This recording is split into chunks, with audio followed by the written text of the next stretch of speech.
The man had nailed the front door shut from the inside, not to keep anyone out, but because no one ever came. His name was Caleb Moore, 38. Once an engineer for the Coast Guard, now a quiet shadow moving between rusted tools and a wood stove in a converted container perched above the Oregon cliffs. Most days he didn't speak out loud. His coffee boiled over more than he drank it. His hair had grown wild, not with style, but because there was no reason to cut it. Outside, the sky had the strange color of metal left too long in the cold. Birds had vanished days ago. The ocean, once a friend, now churned below like it was holding a grudge, and yet, that morning, Caleb woke early, not from a dream because he hadn't allowed himself those in years, but because of a sound, not loud, not sharp, just persistent drip, drip, water melting somewhere on the roof, except it hadn't rained. He stepped out with a mug in hand. The wind bit his ears like an old rival, and then he saw it. Snow. Not much, just a thin dusting along the grass, clinging to the rocks like sugar. But here on this part of the coast, snow was rare. Once every few years, maybe. Caleb narrowed his eyes toward the cliff's edge. Beyond it stood the lighthouse, abandoned, silent, shut down after funding cuts 3 winters ago. He hadn't been inside since. Not since the last storm took everything that mattered. His wife, his daughter, only days old. The lighthouse had been their dream once, a post-retirement project. Now, it was just a monument to failure. Caleb sipped the bitter coffee. It tasted like rusted coins. He moved slowly through his morning routine, checked the battery bank, cleaned the condensation from the inside of the windows, logged the wind speed in a notebook no one would read. That notebook used to track ship paths. Now it only recorded silence. He lit the stove with a match and a page torn from a shipping manual. Heat groaned through the metal walls, thick and reluctant. And then, sometime near noon, a flicker. Caleb turned sharply toward the window. Up on the cliff, the lighthouse blinked. Just once, a flash, like a glitch, then darkness again. He blinked as if his eyes had betrayed him. He stood slowly, the chair legs scraping the floor like a whisper. He stared at the lighthouse another long minute. Nothing. Still. Dead. He shook his head and turned back to the stove. He was imagining things. Electrical surges, phantom memory. Ghosts don't run generators. Then another flash.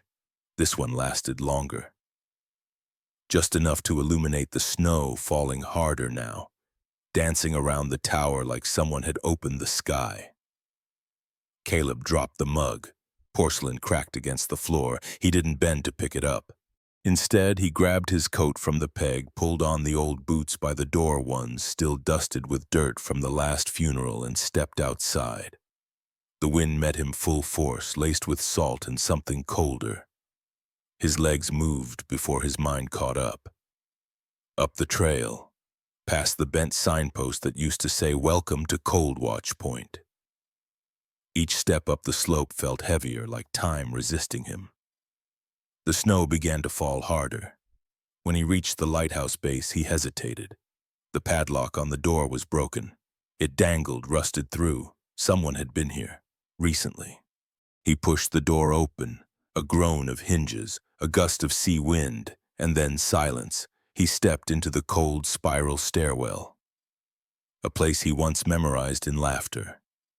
As he climbed, his breath turned visible. The light blinked again above him, closer this time. No mistake. At the top, the hatch to the lantern room was slightly ajar. Caleb pushed it open, heart pounding, not from exertion but dread. He expected vandals, maybe a bird or just wind tricking the old system to flicker. But what he saw stopped him cold. In the corner of the lantern room, on a pile of folded canvas and thin towels, lay 3 infants. Sleeping. Snow clung to their eyelashes. One of them stirred. Pinned beside them, under a rusted wrench, was a folded note. Smudged, half frozen, it read, "Please, take care of them, just for now." Caleb didn't breathe. Then from the storm behind him came the sound of the lighthouse blinking again. And this time he didn't look away. Caleb didn't move at first. The wind pushed through the open hatch, circling the room like it was trying to take back what it had left behind. Snow dusted the floor. It melted slowly near the children's bodies, just warm enough to survive another hour, maybe two. They weren't crying. That unsettled him more than anything. One of them, a boy, maybe shifted beneath the towel, his tiny hand twitching toward his mouth. Another let out a soft, airy sigh, too weak to be called breath.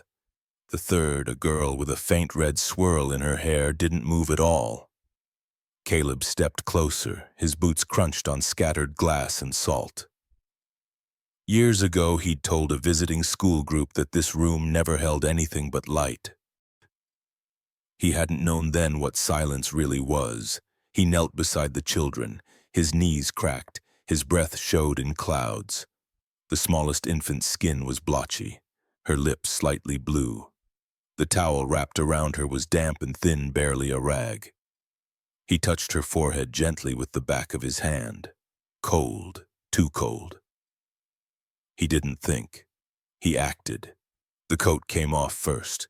He wrapped all three inside it, securing them against his chest with the leather strap from a defunct tool harness.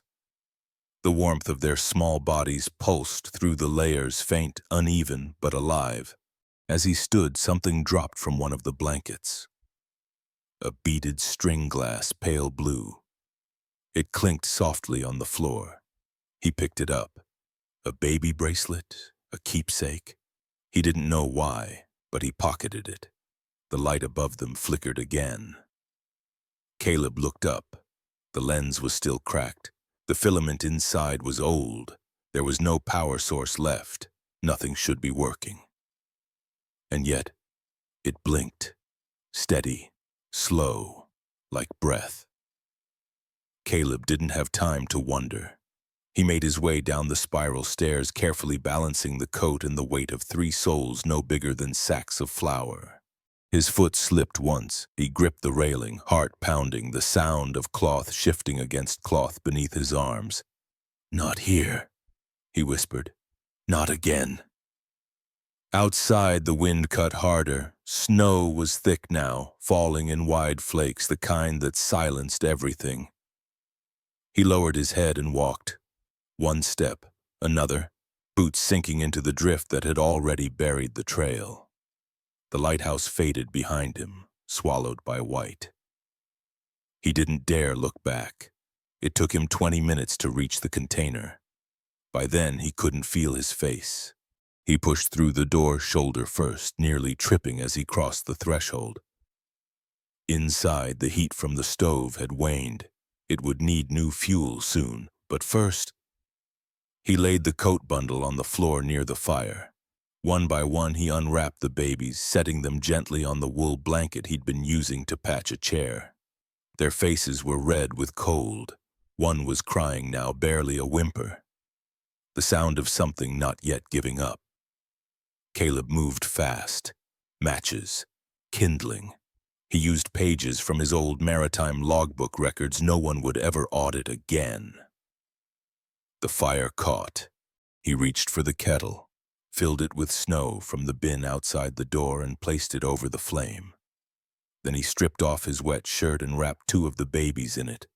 The third he pressed against his chest, skin to skin, rubbing her back with the heel of his hand. He whispered something. He didn't know what. It wasn't a prayer. It wasn't even English, maybe. Just sound, warmth, intention. After a while, the baby moved, a small twitch. Her fingers curled. He felt it like thunder. When the water boiled, he poured it into 2 glass jars, wrapped them in socks, and placed them beside the children. Instant hot water bottles. Temporary. But enough. He stayed like that for hours, waking, dozing, shifting their blankets, checking their breath with his fingers. At some point, he sat back, exhausted. His shirt was drying near the stove. The children were asleep again, deep sleep, not silence. Their chests rose and fell. He hadn't seen breath like that since. He didn't let himself finish the sentence. Instead, he stood, walked to the shelf above his sink, pulled down the black-covered notebook. He opened it to a blank page. In blocky handwriting, he wrote, January 2nd, found 3. No names, no note except one that begged, alive. For now. We'll try to keep them that way. He paused, then added, light blinked on, still don't know why. He stared at the page for a long moment, then he flipped back almost absent-mindedly to a page from 3 winters ago. A name there, scratched out but still legible if you knew what to look for. Maeve, the name of the daughter he'd never held long enough. He closed the book. Behind him the fire hissed. The children stirred. Outside, snow continued to fall. It buried the old world inch by inch. But inside, something had shifted, not just warmth, something quieter, something like staying. The first diaper exploded at 4:17 a.m. It was Clay, the middle baby, or at least that's how Caleb had started thinking of him, the one with the solid grip, the little fist that refused to unclench. Caleb had just drifted off, his head resting against the cold wall, when a wet, sour smell dragged him back. He sat up, stiff, reached over, and instantly regretted it. His palm came away sticky. He stared at his hand in disbelief. Jesus Christ, he muttered, blinking in the dark. What did they feed you? He fumbled for the flashlight. The batteries were low, flickering. The beam danced over the blanket like a nervous animal before settling on the scene. It was a disaster. Caleb had seen engine blowouts less chaotic than this. He rolled up his sleeves. He didn't know what to grab first. A towel? A bucket? A prayer? The baby gurgled, completely unbothered. His foot kicked, sending a smear across the floorboard. Caleb groaned. Okay, you win. He carried Clay arms fully extended over to the workbench. It wasn't meant for this. But nothing in this place was. He lined the surface with an old t-shirt and laid the baby down gently. Then paused. How exactly does one remove a diaper?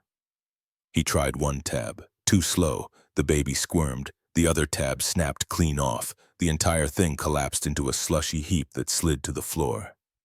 Caleb made a sound somewhere between a laugh and a cry. He cleaned Clay with cotton rags, warmed water, and sheer determination.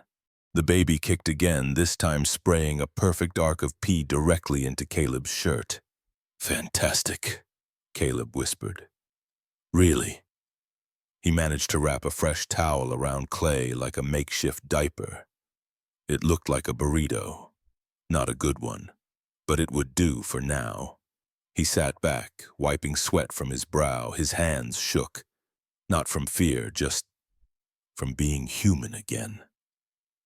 Next was Mira. She was shivering more than the others, her eyes barely opened. Caleb worried something was wrong with her muscles. He remembered reading that underfed infants lose tone quickly. He wrapped her close and sat by the stove, pressing her against his chest. He rubbed her tiny back slowly, whispering nothings into her soft hair. He had no idea what he was doing. All the manuals he'd ever read were about gears and pressure systems. Nothing about colic or skin to skin or how to know if a baby's cry meant hunger or fear or something worse. He tried making a bottle. He had no formula, only powdered oats and some milk he'd frozen months ago. He thawed the milk in a tin can, mixed it with warm water, and strained it through a t-shirt. It smelled awful. He dipped his finger in and tasted it. Better than nothing. He offered it to Juno, the eldest, maybe. She took the improvised bottle with surprising strength, sucking hard before coughing and spitting most of it out onto his lap. He didn't move, just sat there, soaked in oat milk baby spit, watching the storm outside darken again. How long could he do this? What if he messed up? What if they stopped breathing? What if he fell asleep and didn't wake up in time? What if... Mira coughed. Just once. but it snapped him out of it. He stood fast, bumped into the shelf, knocked over a jar of nails. It clattered to the ground like a grenade. The babies jumped. Mira whimpered. Clay started crying high and shrill. Juno followed seconds later. 3 alarms, no snooze. Caleb stood in the middle of the room, surrounded by the sounds of raw, unfiltered need. He wanted to plug his ears. He wanted to scream. Instead, he walked over to the wall and pressed his forehead against the cold metal. He stayed there for a while, then, without turning around, he whispered, I know, I'm trying." He turned back. Knees on the floor, one by one, he picked them up. He didn't know how to hold 3 babies at once, so he did it badly. 1 in each arm, the 3rd against his chest, balanced with his chin. They shifted, they fussed, but slowly they quieted. They weren't warm yet, but they weren't cold anymore. Caleb sat down on the blanket, all 3 in his arms, and for the first time in years, he didn't feel alone. Not safe, not ready, but not alone. And in that moment, as the wind clawed at the windows, Caleb said nothing. He just breathed with them, like maybe that was enough for now. The black notebook had once been a maintenance log. Its first pages were filled with neatly printed numbers. Barometric pressure, tide charts, equipment status, scheduled check-ins that never happened. The handwriting was technical, tidy, detached. But on page 57, the handwriting changed. Caleb sat at his workbench, the babies finally asleep on a pile of blankets beside the stove. The storm outside had softened to a whisper, snow falling in waves of white against the single-paned windows. He flipped to a clean page, took a breath, and began to write. Entry 01, January 3rd, temperature 27 degrees outside. 68 degrees inside, wind north-northeast, 3 infants, estimated 5-7 months old, found at 12:38 p.m., inside Cold Watch Point Lighthouse. No identifying tags or documents. He paused. Then beneath the clinical data, he added something new. Juno, likely the oldest, brown eyes, long lashes, looks directly at you like she's waiting for your answer. Grabs with full hand, left stronger than right, fusses before she poops. Loudest crier, Clay. Heavy sleeper. Likes pressure settles fastest when swaddled tight. Right foot twitches when dreaming. Tends to roll towards sound. Possible ear sensitivity. Deep dimples when he smiles, first noticed this morning, 5:41 a.m. Mira, smallest. Breathing light but steady, cold skin easily chilled. Needs more skin-to-skin contact, doesn't cry as much, stares instead, most expressive eyebrows I've ever seen. He looked at the words. They didn't feel like his, not the man he'd been before. He turned the page and continued. Feeding schedule, cobbled together, using diluted oat milk. Must improve formula within 48 hours. Plan, check town post snowmelt for formula, diapers, basic meds. No ID equals no clinic, we'll improvise. He tapped the pen on the page, thinking. Then slowly he added, they each make a different sound when they wake. Juno grunts. Clay squeaks. Mira hiccups twice before opening her eyes. Like it's a routine, like someone taught them. He underlined the last sentence. It mattered. Caleb leaned back, listening. All quiet. He stood, moved toward the sleeping mound on the floor. 3 small bodies, breathing in sync, bundled in everything warm he owned. His coat, the flannel sheets, the scarf Maeve had once knitted, now wrapped around Mira's middle. He reached down and adjusted the edge of the blanket, then walked back to the notebook and added, Note to self, if anyone comes looking, ask where the bracelet came from. Light blue beads. Hand-tied string. Mira had it clutched in her fist, not store-bought. Looks personal. He closed the book, set it down and stared at the stove. The fire was low again. He fed it one more log. The cabin creaked, pipes settled. Outside, the sky was losing color. Soon it would be night again. He poured himself a half cup of water, sat back down, looked over at the babies, and added one last note, almost without thinking. I don't know their last names, or even if they were meant to be here. But they're here now. And as long as they're breathing, I'll keep writing. He didn't sign it. He never signed logbooks. But before closing it for the night, he drew 3 small dots at the bottom corner of the page. 3 marks in a row. No explanation. He stared at them for a moment, then flipped to the first page of the book, where the words Coastal Operations Manual had once been printed in bold. He scratched through the title with a black pen, and above it, he wrote something new. Field Notes, Juno, Clay, Mira. That night, when the wind howled again, and the lantern blinked once more from the cliff's edge, Caleb didn't go outside. He just sat in silence, watching the fire, counting 3 breaths that weren't his. The snow had eased, not gone, but lighter flakes drifting instead of falling, the kind of cold that kissed the cheeks instead of biting them. Caleb stepped outside with the babies bundled in a sling across his chest and shoulders. Juno on his left, Clay on the right. Mira pressed tight against his chest beneath his coat. The trail down to the rocks was steep, slick in places but familiar. He'd walked it 100 times before. Back then, he'd walked it with Maeve. She used to say the cliffs smelled like stories that never got written down. Caleb had never known what she meant. Now he did. At the bottom, he sat on the flat stone slab where they used to eat lunch. Before the baby, before the flood, before the noise stopped, the wind was gentler today. The sea hissed below like it was tired of being angry. And above, the lighthouse blinked again. Still no pattern, still no reason. But it was blinking. Caleb adjusted Mira's blanket and began to speak. You know, this used to be a place for plans, he said softly. She loved it down here, even when it was cold. He wasn't sure who he was talking to. Maybe them, maybe himself. She was going to paint the whole cliff, he continued. Said she'd start at the base and work her way up. We didn't even have good brushes, just ideas. Clay stirred, grunted softly. Caleb looked down and smiled. You would have liked her. She had hands like yours, always moving, always fixing things that weren't broken. He paused, then. The night the water came, I missed the signal. The words landed heavy in the air. I'd logged the numbers wrong just by a few digits. But it mattered. A pressure change I should have caught. A crack in the retaining wall. The tide rushed in faster than we thought it could. His voice didn't shake. He didn't let it. I got to the truck too late.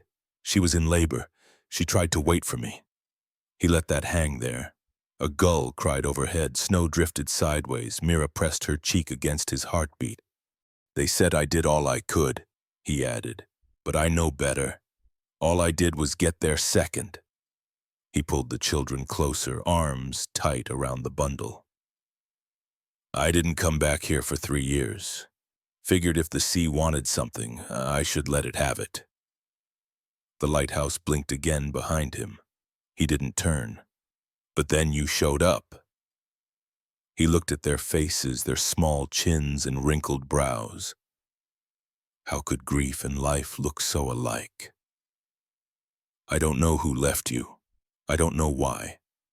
But you made it to the top of a lighthouse that hasn't worked since she died. So either that's coincidence or someone's playing a long game with me. Juno yawned. Clay's fist grabbed at his scarf. Mira, still as always, watched him, like she was listening harder than the others. I can't promise much, Caleb said, but I can promise this. I won't be late again. The sea responded with a wave louder than before, but not cruel. Just there. He took that as a sign to head back. As he stood, the babies shifted, the sling pulling at his shoulder. On the way back up, the wind picked up again. Halfway to the top, Caleb stopped, turned, and looked back at the ocean.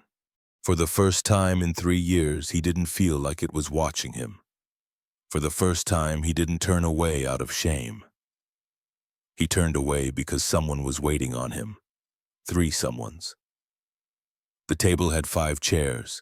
Caleb hadn't touched it since the day he'd stacked 2 of those chairs on top of the others, covered it with a tarp, and pushed it into the corner like a memory too solid to burn. That morning, something changed. He was standing at the sink, rinsing out jars with warm water, when he looked over and saw the edge of a wooden leg sticking out beneath the blanket. For a moment, he nearly turned away. But then Juno coughed, not loud, just enough to cut through the air. So Caleb set down the jar, crossed the room, and pulled the tarp away. Dust lifted. Wood creaked. 1 chair had a broken rung, the others were fine. He stood for a while, just staring. Then without a word, he pulled all 5 chairs out and placed them where they used to go. 2 on each side, 1 at the head. The babies were bundled in their nest near the stove, half asleep. Snowlight poured in through the side window, and the old floor groaned under his boots. He boiled oats. Not much else left. A few tins of fruit, a bit of hard cheese. He arranged everything with a care that felt unfamiliar, small portions on dented plates, folded rags as napkins, spoons placed in front of each seat. He poured water into mugs, steamed the 1 apple he had. By the time it was done, the children had started to stir. Caleb moved gently, lifting each one into a chair with extra blankets for padding. Mira he kept close in his lap. Juno blinked slowly at the table setting. Clay slapped the wood once with his open palm, amused. Mira curled into Caleb's chest and didn't move. He looked around. 5 chairs, 4 bodies. No one spoke. No one needed to. He spooned soft oats into small jars, let them cool, then fed them 1 by 1. They drooled more than they swallowed, smeared food across their cheeks, kicked their socks off. It was chaos in the softest sense. Between bites, Caleb took sips of lukewarm tea, wiped oatmeal off the table, and found himself humming. Not a song, just notes. He hadn't made noise like that in years. The sun slipped through the window in long bars of gold, striping the floor like old piano keys. Outside, the snow had paused. For 1 hour, time didn't feel heavy. For 1 hour, the world shrank down to a table with 5 chairs and the warmth of being needed. Afterward, he cleaned up slowly, wiped the spoons, washed the dishes by hand, dried them with the shirt off his back. Before putting the chairs away, he did something odd. He reached into his coat pocket, pulled out the blue glass bracelet, the one from Mira's first day, and placed it on the center of the table. Just for a moment. It caught the light, cast a soft ripple across the wood. He stared at it, then picked it up, slid it back into his pocket, and returned the chairs to the table in silence. Only one he didn't touch. The chair with the broken rung. It stayed in the corner, tilted forward slightly as if listening. It was just a lantern, a glass and copper shell, maybe 8 inches tall. Frosted sides. A metal loop on top, rusted where it met the hook. Caleb had found it in a storage crate weeks ago, shoved beneath a tarp that still smelled like seaweed. He didn't know why he hadn't thrown it out. Now he held it in his hands like it mattered. The babies were asleep, deep sleep, full bellies and warm layers curled into each other like a small constellation of breath. Caleb had paced the floor for nearly an hour before deciding. He kept telling himself it was just for light. The generator hadn't held charge since the second snow. The wind turbine spun too slow this time of year. The cabin's porch was black by nightfall and the cliff path vanished by 6 p.m. sharp. But still, he didn't need the lantern. Not really. What he needed was harder to name. Caleb slipped on his coat, checked the fire once, then opened the door quietly. The wind had calmed, replaced by a deep stillness that only came after snow, like the world was holding its breath. He stepped out, lantern in one hand, matches in the other.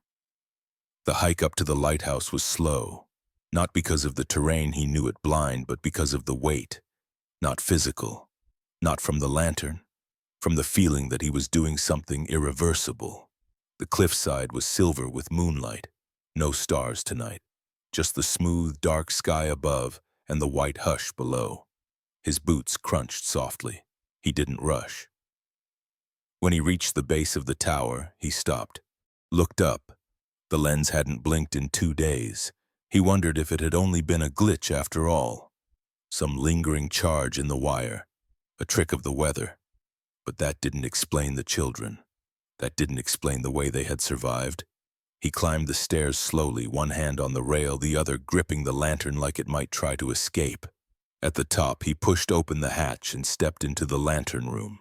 It still smelled like old oil and salt. He turned to the eastern beam where ships used to first catch the light and hooked the lantern to the inner ring. He struck the match. It hissed to life, small and steady. He lit the wick. The glow filled the glass softly, golden and uneven. Then he stood back and watched it swing slightly in the breeze. It wasn't much. Not compared to the original lens, not compared to the full beacon which could be seen for 10 nautical miles on a clear night, but it was something. It was one light in one room in one tower still standing, and maybe, just maybe, someone would see it.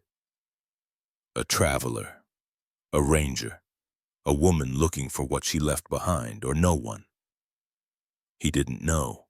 But as the lantern glowed, the frost on the window caught the light and scattered it across the glass, onto the walls, down through the stairwell like spilled gold. Caleb stood in that glow for a long time.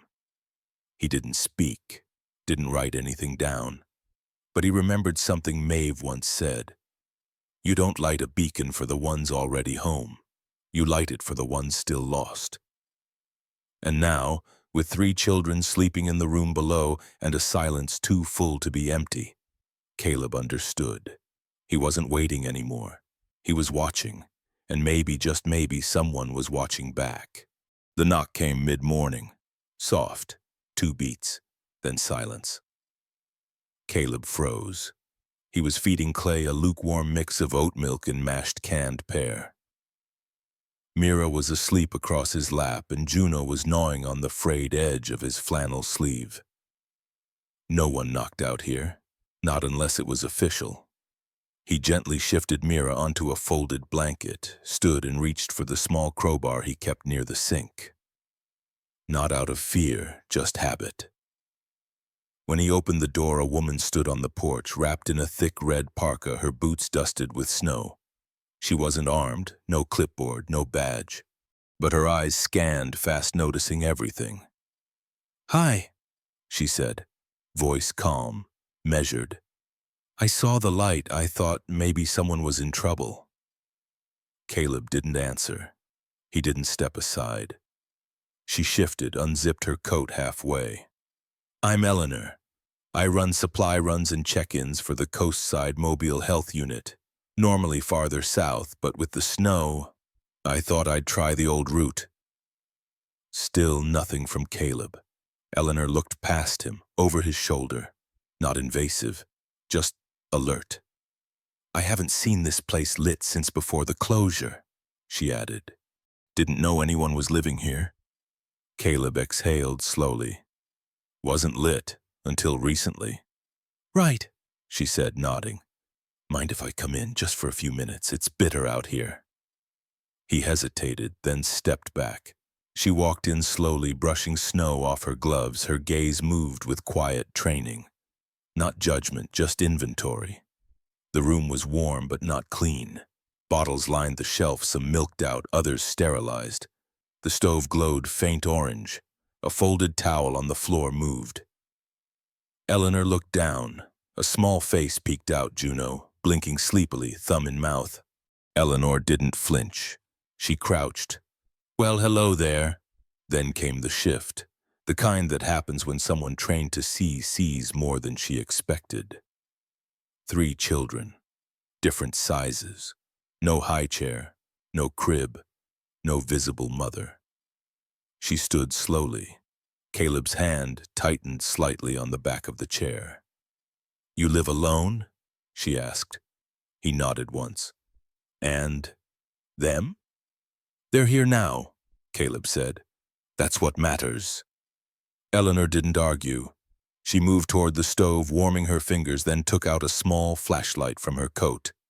"I'm not here to take anyone," she said. "But I do need to know if they're sick, or in danger, or if you're in over your head." Caleb looked over at the kids. Mira stirred, coughed twice. "They don't know what I'm in," he said. Eleanor looked at him again, really looked, and saw it. Not panic, not guilt, just a man who'd been holding up too much for too long with no one watching. She softened. "Okay," she said. "Then let's start with names." Caleb hesitated. "They don't have any. I mean, maybe they do, but I don't know them." "Then you've got naming rights," Eleanor said. "Lucky you." He almost smiled. Almost. Instead, he knelt down beside Mira, gently unwrapping her blanket. "She's been running cold," he said quietly. "I've been keeping her against my chest, but—" Eleanor knelt next to him, checked pulse, eyelids, skin tint. "She's strong," she said, "but she needs help. They all do." Caleb nodded. "Help, not removal," she added. "There's a difference." He looked at her sharply. She met his eyes, steady. "You said they're here now," she said. "I think maybe so am I." For the first time since she knocked, the silence between them didn't feel loaded. It felt shared. The phone call came 2 days later. Not from Eleanor. From the county office. A blocked number.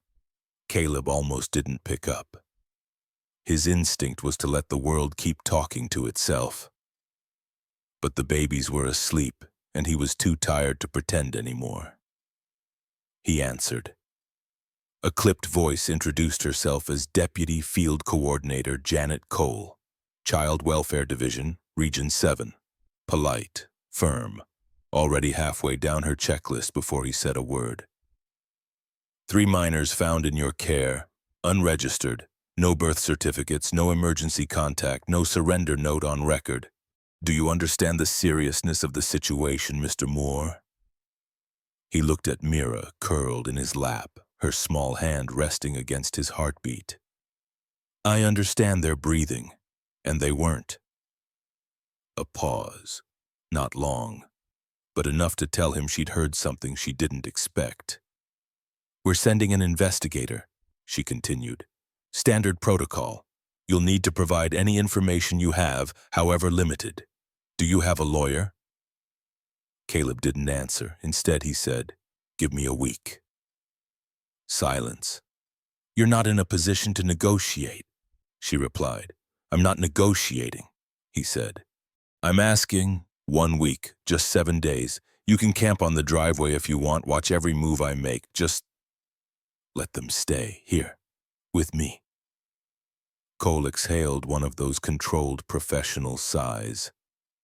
"I'll note your request," she said, "but no guarantees." She hung up before he could say thank you. That night, Eleanor returned. She didn't knock this time. Just opened the door slowly, holding a bag of medical supplies and 2 boxes of something that smelled like real food. She found Caleb sitting on the floor, Juno in one arm, Clay curled against his thigh. Mira swaddled in a makeshift sling across his chest. "You're not good at asking for help," she said, crouching beside him. He nodded. "They called?" He nodded again. "Let me guess. Bureaucracy first, humanity second." He didn't answer. Eleanor unpacked the bag, digital thermometer, saline drops, infant ibuprofen, clean bottles, pre-mixed formula. "They said you have 1 week?" she asked. "Not exactly," he replied. "They said I might." Eleanor glanced at him. "You've already named them, haven't you?" He didn't flinch. "That's not paperwork," he said. "That's instinct." She looked around the room. The fireplace glowed low. The air was warm and heavy with sleep. The 5 chairs were still set at the table, unused since the oatmeal meal. But something had shifted. It no longer felt like a man faking a family. It felt like a man who'd stumbled into one and refused to drop it. She placed a hand on the floor beside his. "I'll stay," she said, "for the week. If they let you keep them, you'll need more than instincts." He looked at her, eyes tired but clear. "I don't need to keep them," he said. "I just need them to know someone stayed." Outside, snow began to fall again, softer this time. No threat, just reminder. It started with the way Eleanor held Mira. Not like a nurse, not like someone doing a job, but like she remembered the exact weight of a child that small. How to move gently without making a show of it. How to hold her so the breath came easier. Caleb noticed, but didn't ask. That night, after the kids had finally gone down, after Clay had fought sleep like it owed him money and Juno had tried to climb out of her blanket fortress, they sat across from each other at the kitchen table, hands wrapped around mugs of weak tea. The storm outside was winding down. The wood creaked. Somewhere above, the old hook in the ceiling shifted with wind. For a while, neither spoke. Then Eleanor said, almost casually, "My daughter was born in the back of a Hyundai, 20 minutes before I got to the hospital." Caleb looked up. "She came fast," Eleanor continued. "Didn't wait for paperwork. Didn't wait for anyone. That was her way." Caleb didn't speak. Eleanor's voice stayed level. "Her name was Becca. She had this wild red hair, like she was built from sunrise." She took a sip of tea. "She passed when she was 3. That landed like glass gently lowered onto stone, quiet, but sharp. Caleb nodded once. Not a question. Just a way of saying, "I heard you." "Seizure in the night," Eleanor said, still calm. "No warning. Nothing we could have done. That's what they said anyway." She looked over at the stove. "For a while I stopped talking to anyone who said, 'at least.' You know, at least she didn't suffer. At least you have your memories. At least you tried." Caleb's jaw flexed. "Yeah," he said softly. "That word ruins people." Silence again. Then he spoke. "I lost my wife during a flood. She was in labor. I was supposed to be there. I wasn't." Eleanor met his eyes. "Was it your fault?" He didn't flinch. "Doesn't matter, I carry it the same either way." She didn't press, just nodded. The stove popped once. A log shifted in the heat. "She always wanted to live by the sea," Caleb said. "Thought it made things simpler. Turns out the sea doesn't care what you want." "That's why I stayed away from it," Eleanor murmured. "Too much room to remember." They sat for a while longer. Then Eleanor stood and moved to the stove, stirred the kettle, poured more water into both mugs without asking. Caleb looked over at the baby still sleeping. Mira's hand had curled around the edge of Juno's sock. "They cling to each other, even when they don't know why," he said. Eleanor returned to the table, sat. Because somewhere deep down, they know what it means to be left. No one said anything for a moment. Then Caleb asked, almost too quiet to catch, "What made you come here that day? Really?" Eleanor smiled, small and tired. "I was supposed to take the coastal road back south. Saw the snow, saw the cliffs, and something in me just said turn." Caleb looked down at the table. Maeve used to say some places don't let go of what they want. Eleanor looked at him. "So maybe this place wanted a second chance." He didn't answer, just nodded. Later that night, when the wind returned, Caleb added another note to the black book. Day 6. Eleanor stayed, shared tea, told truth without asking for mine. Kids slept longer. Or maybe I just noticed it more. And then, without thinking, he wrote, Maybe broken people recognize warmth better than most. Maybe that's why she came. He didn't sign it, just closed the book, and turned off the lantern for the night, not because the light wasn't needed, but because for now, no one was lost. She arrived the next morning. No warning, no appointment. Just boots crunching snow and the sound of a rental car door slamming shut on the gravel drive. Caleb opened the door before she could knock. A woman stood there, mid-30s, wind in her dark braid, wearing a scarf that looked older than her coat. Her posture wasn't aggressive, but she wasn't lost either. "Hi," she said, voice careful. "You must be Caleb Moore." He didn't answer, just waited. "I'm Marla. I think I might be connected to the children." That got his attention. She shifted her weight, took something from her pocket. Not a badge, a photo. Worn edges, faded ink. 3 children, seated together, maybe 6 months ago. Mira unmistakable, those eyes too large for her face. Juno clenching a wooden spoon, Clay mid-laugh. They were left with my cousin. She ran into some kind of trouble, disappeared in Portland. The police said the kids were missing. I didn't know until last week. She handed him the photo. "I don't want to take them," she said quickly. I need to know. If they're family, if they're safe." Caleb looked at the photo, then at her. "Why now?" "I didn't know where to look until someone flagged your location. There's been a watch on coastal emergency beacons. Someone saw the light." He almost smiled. The damn lantern again. Marla stepped closer. "I brought test kits," she added. "Voluntary, of course. You can supervise. I just need to know the truth." Eleanor appeared behind Caleb, Mira asleep in her arms. Marla looked at the child and blinked fast, lips pressing tight. "That's her," she whispered. "That's Mira. She's my sister's girl. At least I think she is." Eleanor handed Mira to Caleb, stepped out onto the porch, arms crossed. "We've been caring for them since the storm," she said calmly. "They were left up in the lighthouse with nothing but a note." "I know," Marla said. "That's the kind of thing my cousin would do. Messy, desperate. But she loved them. I know she did." Caleb didn't reply. Instead, he stepped aside. "Come in." The cabin felt too full with a third adult. The kids were quiet, sensing the shift. Juno stared openly.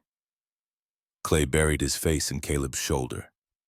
Mira kept blinking toward Marla, eyes searching for something recognition, maybe. Marla moved slowly, no sudden gestures, no assumptions. When she knelt beside Mira, the baby didn't pull back. She just watched. Marla took a small swab kit from her backpack, handed one to Caleb. "Let's do hers first, together." He agreed, not because he trusted her, but because something in him whispered, "Let her try." The swab was quick, clean, labeled, then Juno, then Clay. Marla's hands didn't shake, but her eyes were glassy. "They look different from each other," she said, "but the same somehow." "They breathe together," Caleb murmured. "That's what I noticed first." Marla looked up. "Do you want to keep them?" The question was direct. Caleb didn't flinch. "I already do." Eleanor watched from the corner, arms folded, saying nothing. Marla sat back on the floor, exhaling hard. "I don't want to disrupt their lives. I just want to find out if I'm part of it." He respected that. She didn't bring lawyers, didn't bring cameras, just a truth too old to ignore. Before she left, Marla placed a folded paper on the table. "This is my contact info. I'll pay for the test, no pressure." Then she looked at Caleb. "I'm not asking for anything, but if I am family, I'd like them to know my name." He nodded slowly, and for the first time said hers out loud. "Marla." She smiled, small. "Yeah, that'll do." The letter was still where he'd left it. Folded once, water-stained, tucked between two cracked floorboards beneath the spiral stairs of the lighthouse. He hadn't read it since that night, the night he found them. Caleb sat at the table, the kids asleep, Eleanor gone for supplies, and Marla somewhere down the road waiting for test results and a truth he wasn't sure he wanted. He slid the letter out gently. It smelled faintly of salt. To whoever finds them, please don't be angry. I did what I had to. They deserved better than what I had left. If they live, it's because you were kinder than I could be. Their names are Juno, Clay, and Mira. Tell them I loved them once. Maybe not well, but truly. Please. There was no signature, no explanation beyond exhaustion. He set it down slowly. Juno stirred across the room, still clutching the wooden spoon Caleb had carved her from driftwood. Clay mumbled something in his sleep, soft vowels that hadn't learned to be words yet. Mira was curled like a question mark, forehead pressed into the sleeve of Caleb's old coat.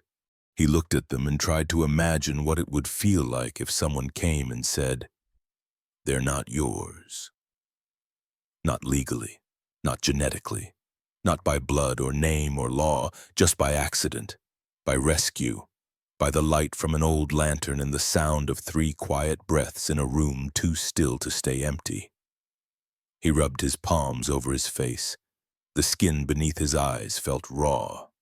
He wasn't their father, not in the way the world counted it, but he had held them through fever, learned their cries by heart, knew which one needed humming to sleep and which one needed sense. He knew Juno always woke with a frown and Mira never slept without touching someone else. He knew Clay's left eye twitched when he dreamed like he was chasing something soft. And now some piece of paperwork might tell him what he already knew or take it away. He stood restless, paced the floor, picked up the bottle rack, counted how many he had sterilized. He needed to do something with his hands, or his thoughts would tear through him like wind through old sailcloth. He stopped by the shelf, reached for the black notebook, turned to a fresh page. Day 10. Maybe I'm not their father. Maybe I'm just the man who found them first. But every morning since that day, they've opened their eyes looking for me, and I've never looked away. He stared at the words, then without meaning to, added, "Isn't that what fatherhood is?" He closed the book, went to check the fire. Later that evening, Eleanor returned. She brought milk, more formula, a replacement thermometer. No questions. But as she unpacked, she glanced at him and said, "You're quieter than usual." He didn't lie, just wondering what love means if it doesn't come with a blood type. She paused, then softly, "Probably means it's stronger." He looked at her, and this time he believed it. The envelope came sealed in government beige, thin, crisp, like truth printed in black ink could actually settle anything. Marla waited outside, coat zipped to her chin, not pushing. She hadn't called ahead, just showed up with the envelope in hand, eyes already saying what her mouth hadn't. Caleb didn't open it in front of her. He took it inside, sat at the table, waited until Mira was asleep, deep sleep, the kind she only fell into after touching both her siblings and his chest. Then he peeled the flap open. 2 pages, simple language. Match confirmed. Mira, biological niece of Marla Wexler. He didn't breathe for a moment, just sat there, listening to the stove tick and the slow exhale of wind through the chimney. It wasn't a surprise, not exactly. Mira had stared at Marla like she was reading her in some silent language, like a note remembered but never opened. He folded the paper neatly, went back outside. Marla was still on the porch, boots buried in snow, her breath showing short and shallow. "I know," she said before he could speak. He handed her the envelope anyway. She didn't open it, just held it. "She's yours," he said, voice low, controlled. Marla shook her head. "No, she's not mine. She's my blood, that's different." Caleb said nothing. "She knows you," Marla added. I watched her sleep on your shoulder like she was born for it. He closed his eyes for half a second, just to still the noise inside. I can't offer her what you do, Marla said, but I can give her something stable. I have a home, a real one, a job. I'm not living off generator sparks and oat milk. He gave a thin smile. Most of that's true. She hesitated. I'm not trying to take her, not away, just maybe forward. He sat down on the porch steps, snow soaking through his jeans, but he didn't move. I've never asked her to choose, he said. You shouldn't have to. They both looked out at the woods beyond the cliff where the sun was trying and failing to break through the clouds. She fits with the other two, he said. They move like pieces of the same thing, like some invisible strings holding them together. Marla nodded slowly. You know, she said, I wasn't sure about any of this. But when I saw her curl into your coat without thinking, I knew what the right thing was, and it scared the hell out of me. They sat in silence. Then she asked, would you let her come with me, just for a day? Nothing final, just see if the string stretches. He didn't answer right away. Then, yes, but only if she's back before she forgets how to snore. Marla smiled. She snores? Like a baby rhino. They both laughed, brief, sad, true. That night, when Mira left with Marla for just a few hours, the cabin felt wrong, too quiet. Juno looked for her, crawling halfway across the floor before sitting still. Clay threw his bottle once, hard. Caleb didn't stop them. He just waited, watched the light, and when the old lantern in the lighthouse blinked once, just once, he stood up and began setting the table for 5. Not 4. 5. Just in case. The storm had passed, real one this time. Ice-slicked windows, branches down along the cliff trail. Inside the stove burned low, the children still asleep, and Mira back where she belonged rested her cheek on Caleb's shoulder like no time had passed at all. He hadn't asked what happened with Marla. Not yet. For now it was enough that she'd come back with both arms stretched out wearing a small blue wool cap with fraying edges. The same cap from the photo Caleb hadn't touched in 3 years. Maeve's, but he wasn't ready to ask about that either. Instead, he stood in the early morning light and made a quiet decision. It was time to clean the lighthouse. He hadn't climbed all the way to the top since the lantern had first blinked on weeks ago. A slow climb. Wood moaned beneath his boots, old rust clung to the railing. Dust everywhere. The lantern still hung where he'd left it, flickering faint, wind-shifted, but steady. He didn't put it out. Instead, he turned to the corner shelf where Maeve had kept her painting things. The brushes had hardened. The palette was dry, colors cracked like riverbeds. He didn't throw them away, just packed them into a cloth wrap and tied it off gently. One shelf down, he found the old tin box. He knew what was inside before he opened it. Maeve's handwriting on the label, "Things I don't want to forget." Inside, a matchbook from the bar where they met. A hospital wristband torn at the clasp, a seashell chipped on one side, and a photo folded once, edges worn. Caleb held the photo a long time. A baby girl in his arms, no more than a week old. His face still had the sleep-deprived glow of disbelief. Maeve behind the camera, her shadow across the crib. He sat down right there on the wooden planks of the tower floor and let the weight sit with him. It didn't hurt the same anymore, it just belonged. Not like a wound, like a thread. Later he climbed down slowly, box under his arm.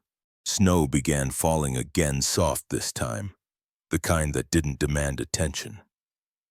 At the base of the lighthouse, where the grass had finally started to push through the frost, he knelt. Dug a shallow patch beneath a flat stone, placed the tin box inside, covered it back up. No words, no goodbye, just a hand on the stone, a breath, and the kind of silence that heals more than it holds. That night, as Mira slept beside her siblings, still wearing the blue wool cap, Caleb returned to his notebook. Day 14.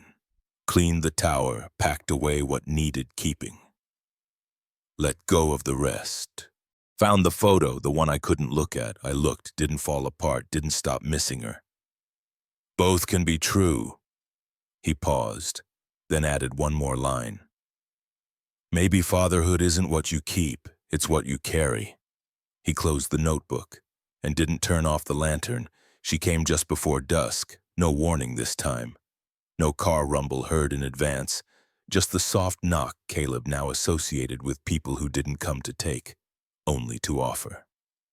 He opened the door. Marla stood there in the same red coat, cheeks wind-bitten, one hand in her pocket, the other holding a folder. Not thick, not official-looking, just honest. "Hey," she said. Caleb nodded, didn't speak yet.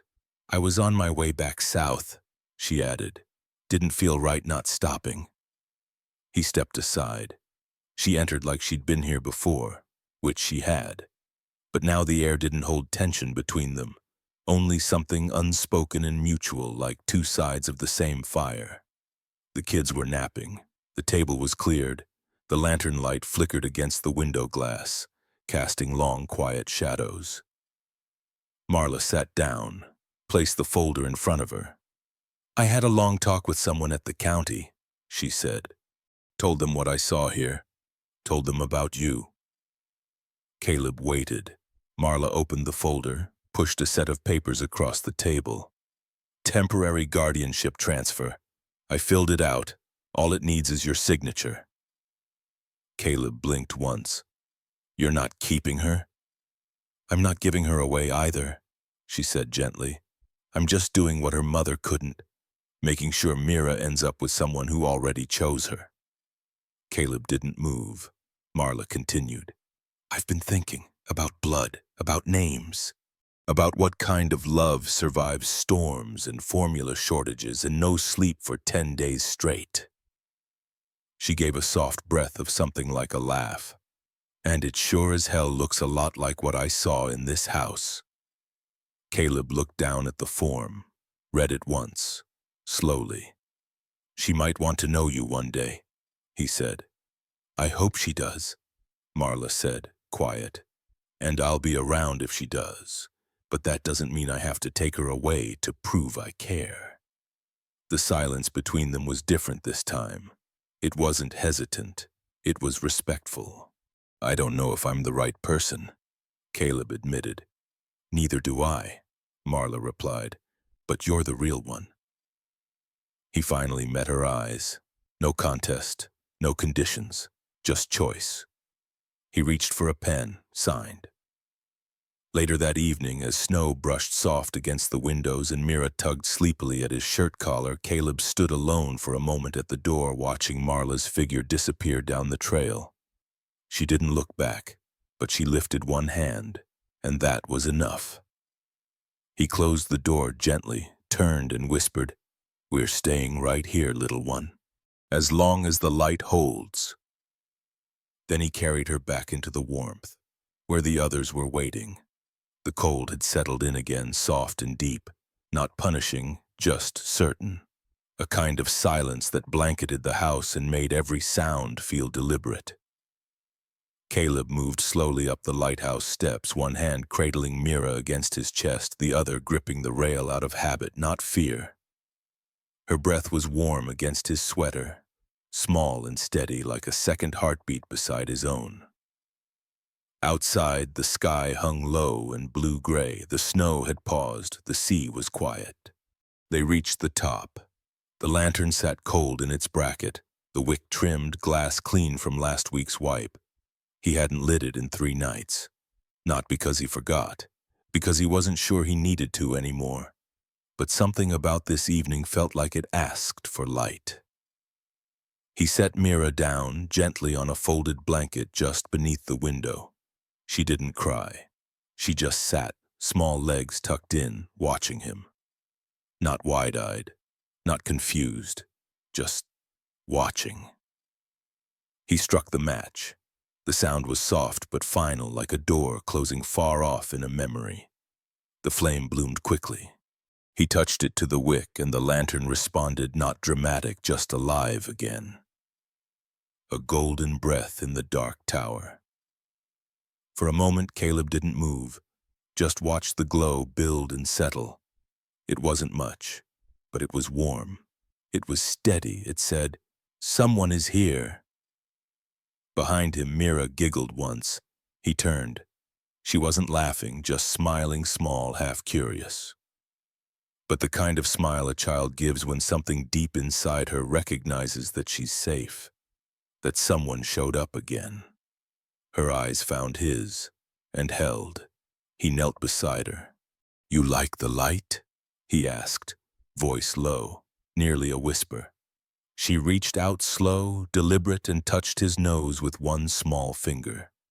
He smiled. It felt different now, not like something breaking through grief, but something building on the other side of it. "I think we'll keep it on for a while," he said, glancing toward the sea. Mira leaned into his shoulder, warm and heavy in that baby way that says, "You're mine now." He wrapped his coat tighter around her, held her close. For the next 10 minutes they sat like that. Just the two of them, surrounded by old wood and salt air, with the light gently circling the glass. Caleb didn't speak again. He didn't need to. She was already listening. He remembered Maeve once said something like, "The world doesn't need you to fix everything. Sometimes it just needs to know you'll stay." And as the lantern burned on and the quiet wrapped around them like wool, Caleb understood. He hadn't saved these children. He'd simply stayed. And that was enough. She didn't tell him she was staying. She just didn't leave. Her bag sat by the door, still zipped. Her boots lined up neatly beside his. The coat stayed on the hook. At some point, she began boiling water before he asked, checking bottle temperatures without comment, rocking clay with one foot while flipping pages of a book he'd never seen her bring in. Caleb didn't question it. He wasn't sure he had the words for what was happening. All he knew was that one morning, he walked into the living room and found Eleanor kneeling beside the broken chair. The one with the cracked rung, the one no one had touched since the first night he reopened the table. She didn't say anything, just had a strip of fabric in her lap, some tools laid out carefully beside her. The chair was upside down, its legs splayed like an old animal too proud to die. Caleb stood there, unsure whether to interrupt. Eleanor didn't look up.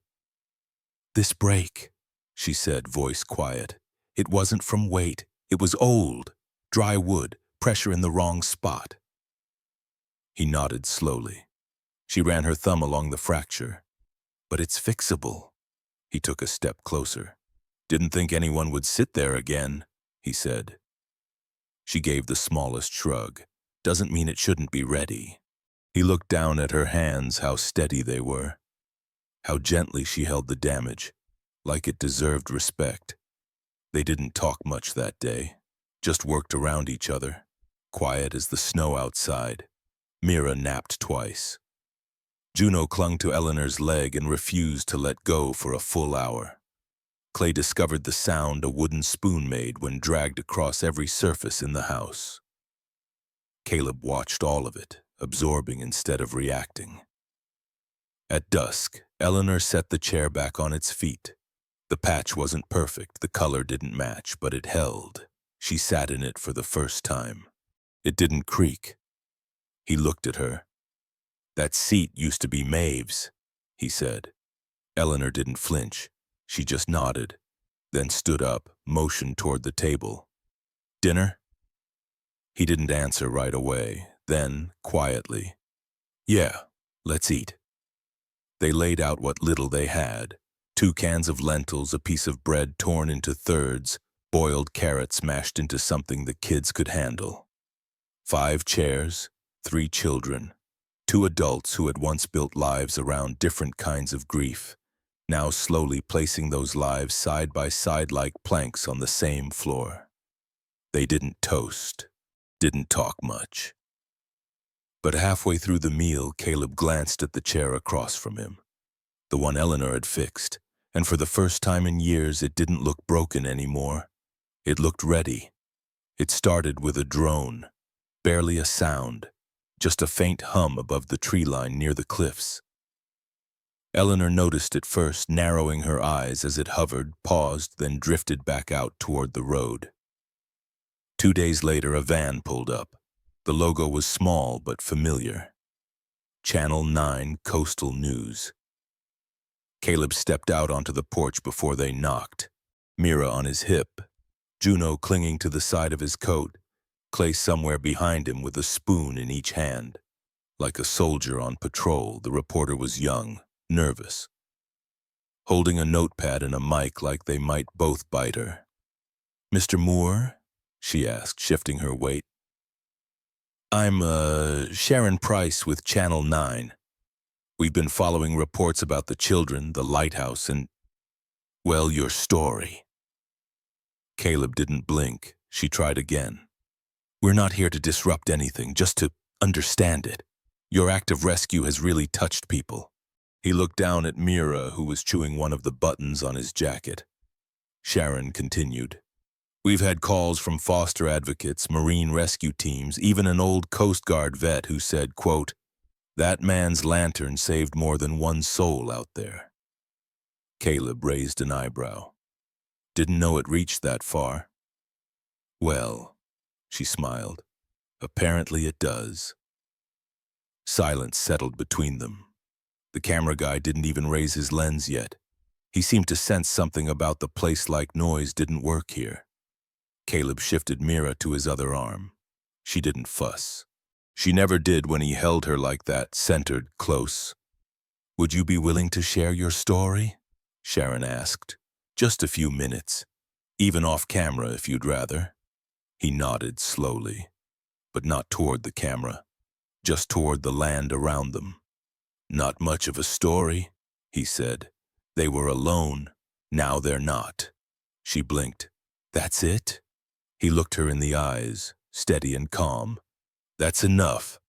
The camera guy adjusted something behind her, then paused, unsure. Caleb glanced at him. "You want a shot?" The man nodded. Caleb stepped back, turned halfway toward the lighthouse. The camera rolled quietly, capturing him holding Mira, snowflakes drifting down around them like ash from some gentler fire.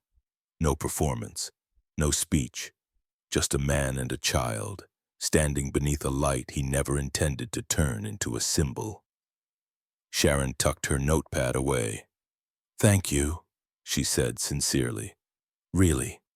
Caleb just nodded again. As they walked back to the van, Eleanor came to stand beside him. "They'll make it sound prettier than it was," she murmured. He shrugged. "Let them." She looked at him.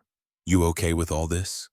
He looked toward the lighthouse, now lit for no one in particular. "I'm not here for the story," he said. "I'm here for what comes after."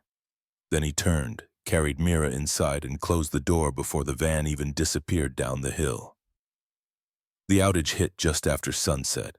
No warning, no flicker, just gone power lines silenced by the wind and every house on the ridge blinking out like eyes closing in prayer. Caleb didn't flinch. He'd lived without electricity for most of the last 2 winters. Candles were ready, the stove kept heat. The kids didn't even notice. But Eleanor wasn't there. She'd gone into town that afternoon, said she'd be back before dark. The snow had picked up again, small flurries, but fast, and the trail was already half covered. He waited. For an hour, then 2, made tea by candlelight, heated soup. Mira fussed, missing the rhythm of Eleanor's shoulder. Clay refused his bottle. Juno stood by the window, quiet, just watching. Still no headlights, still no boots on the porch. The lantern in the tower was still burning. He'd lit it out of habit, or maybe hope. By the time the clock near the stove ticked past 10, Caleb let himself walk out to the porch. Cold bit at his skin, the world beyond the lighthouse had disappeared into white silence. She wasn't coming. Not tonight. He stepped back inside, checked the fire, retucked the blankets, sat down in the chair Eleanor had mended Maeve's chair, and just breathed. That's when he saw the paper. Folded small, wedged between the salt tin and the bread box, his name in clean, careful ink.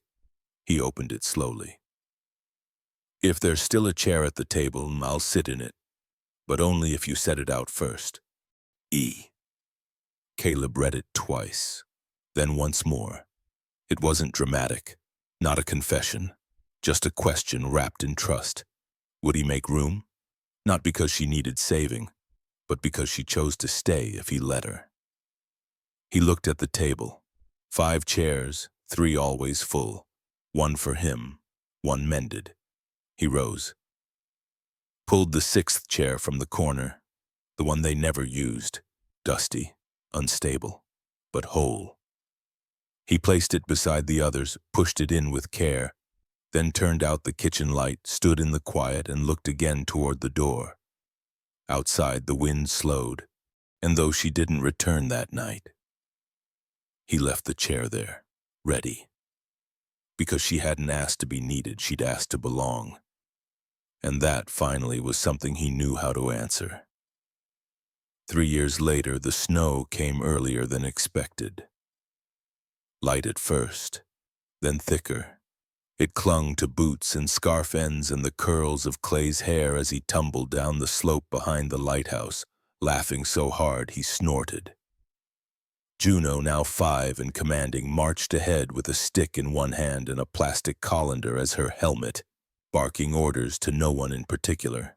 Mira followed at her own pace, quieter, thoughtful. She didn't run so much as glide arms out, face to the sky, like she trusted the snow to hold her. From the porch, Caleb watched, a coffee mug in one hand, the other resting on the top rail, fingers curled loosely like he didn't need to grip anything anymore. He wore the same old coat. The buttons had been replaced twice, the lining stitched again by Eleanor last winter, but it held.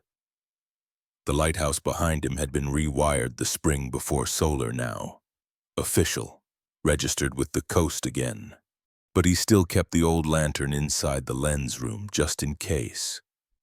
It hadn't burned in months, until last night. He'd lit it without planning to. Just a match, a breath, and it glowed like it remembered why it existed. Eleanor stepped out beside him now, scarf wrapped high, hair loose. She handed him a pair of gloves he'd forgotten inside. "You're losing circulation," she said, smiling into her coffee. "I'm watching history," he replied. She followed his gaze. Juno had just declared a Snow People Republic. Mira was carefully building a perfect line of pine cones in the snow. Clay was eating something that definitely wasn't food. "They're not babies anymore," she murmured. "No," Caleb agreed, "but they're still ours." It wasn't a legal term. It didn't need to be. Inside, the kitchen held 6 chairs now, 1 for each of them, and 1 extra always just in case someone came looking. Mira ran back toward the porch, arms out, cheeks flushed. "Papa!" she called. He bent to catch her, lifted her easily like he had 100 times. "You see it?" she whispered in his ear. "What?" She pointed to the tower. "The light's on," he nodded. "Yeah, it is." She looked serious. "It means someone's home, right?" He kissed her forehead. "It means we stayed." She smiled wide, her mother's smile, but softer now. Lighter. Caleb looked out at the white-covered ground, at the trail beyond the trees, at the space where grief used to live. There were footprints there now, small ones, going in every direction, and not one of them alone. The house had grown quieter as the day folded in. Dinner was finished. The dishes sat drying by the sink. The kids were still talking in their shared room, low giggles. A few protests from Clay, the rhythmic creak of the rocking moose Juno had decided was her throne for the week. Eleanor stood alone by the table. The lantern on the tower still shone in the window's reflection. casting long lines across the wood. But inside the room was dim, lit only by the last coals of the stove and the faint gold from the hallway. She reached for the small lamp at the center of the table. Not electric. Just a simple oil lamp. One Caleb had repaired last year after finding it buried in the shed, brass base, glass dome, a dent in the side that refused to come out. She filled it carefully, trimmed the wick, struck the match.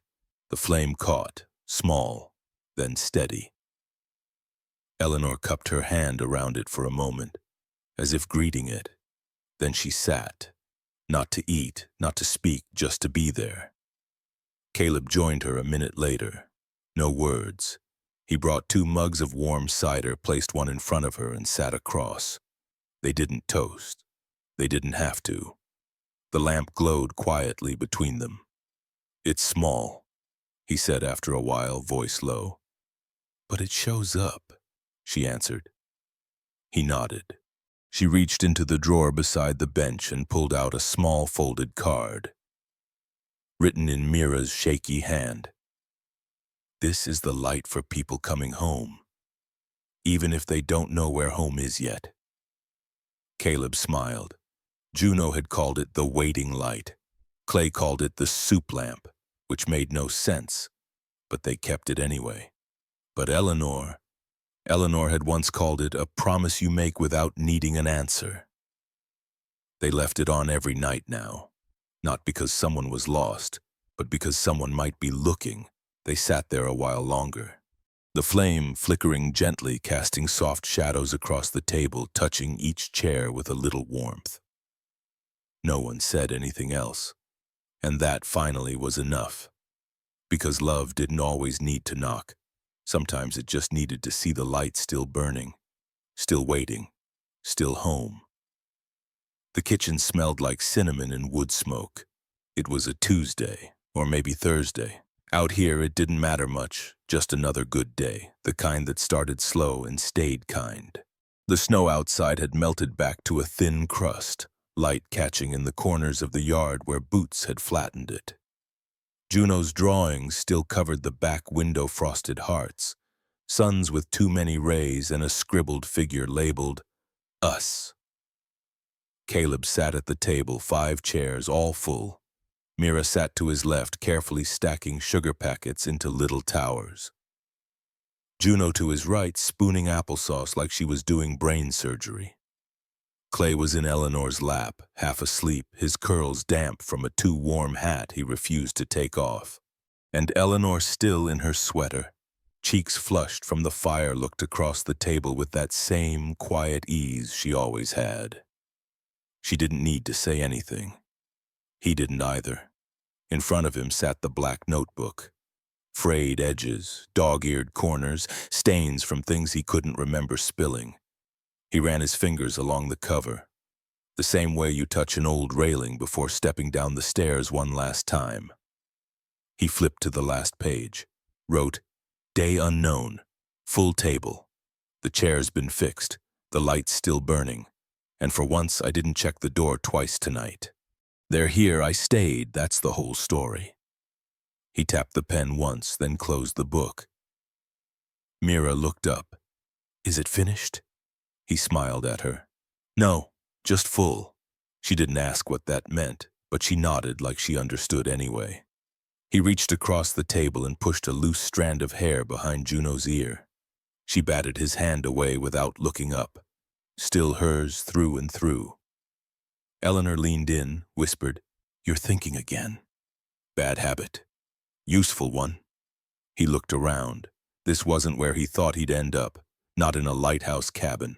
Not with hand-me-down plates and mismatched socks and a patched roof that still whistled in wind, but it was better. Because it was earned. Because every light in this house had been turned back on by hand. He stood slowly, stretching. The kids were still talking, voices weaving through each other like vines. Eleanor reached for his cup and took a sip without asking. He let her. He walked to the shelf near the window, placed the notebook in the drawer, gently, as if it might break, as if what it held mattered, because it did. Not to the world, but to him. He looked out through the glass. The lighthouse still stood. The lantern was off now. It didn't need to shine every night. But the wiring was clean, the ladder safe, the flame ready if ever needed. Just like him. He turned back to the table, and for the first time in a long, long time, he didn't feel like the last one left. He felt like someone finally home. He pulled out his chair, sat back down, and smiled.